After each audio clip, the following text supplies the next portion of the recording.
For many years, the best way for schools to communicate with and engage parents was the old-fashioned way, using communication channels like this, or even this. But when new communication channels like the computer, the internet, and especially when social media and Facebook came along just after the turn of the millennium, the world of school communication and parental involvement changed. 10 years ago, no school system would have survived without one of these, the telephone. But today, the telephone is nowhere near as important as this, the internet. Practically overnight, these channels became obsolete. Why?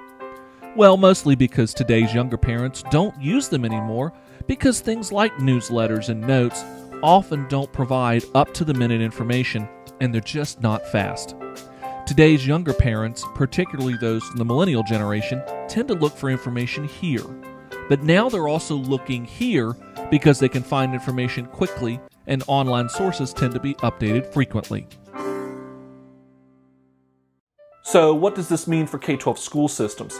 How does the emergence of social media and Facebook impact involvement, particularly among millennial parents? How can schools leverage these new communication channels to increase and encourage parental involvement? We conducted a study with 112 participants to evaluate the impact of Facebook on parental involvement, focusing on millennial parents with some additional information and analysis from older parents who were part of Generation X. We found some interesting trends. First, we verified that millennials, and Gen Xers to a slightly lesser extent, really do rely more heavily on electronic forms of communication as compared with traditional print methods. In particular, millennials most heavily use online channels of communication, especially social media sites, when it comes to seeking information related to schools. Even more interesting was the significant impact Facebook and social media have on the decision to attend school-related events. Those participants that were more active on social media sites said they would be more likely to attend a school event if they learned about it through social media. But remember, this is social media, so we wanted to look at how sharing event information and how attendance influenced other individuals to attend those same events. Now, what we found was key.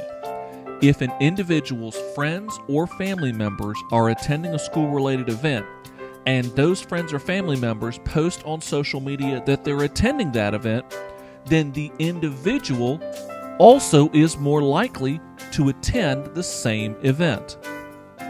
This is Cialdini's social proof theory in action.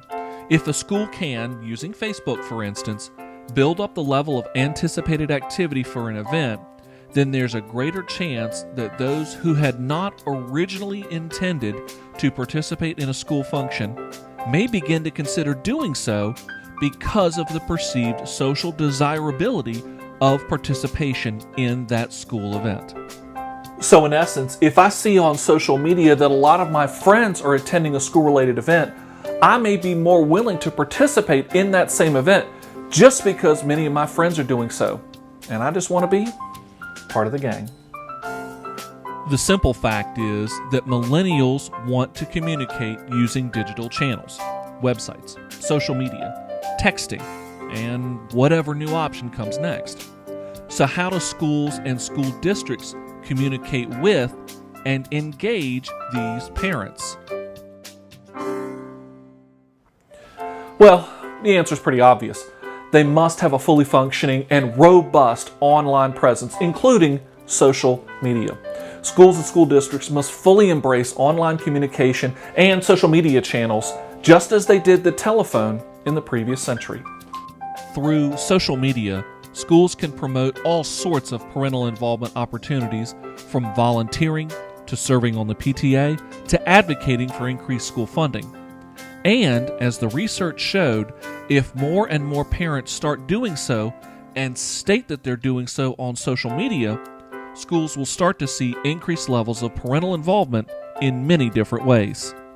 Our analysis also verified that millennials are going mobile. Nearly 90% of the millennials in our survey said they most often used a smartphone to go online. This includes using Facebook.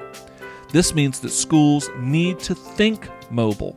They need to structure their online information so that it can be easily found using mobile devices. Parents and students expect schools and school districts to join the digital age.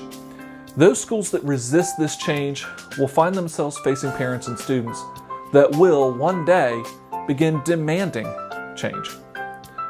If it's the mission of schools to prepare students for the world of tomorrow, then schools and school districts themselves must join that world.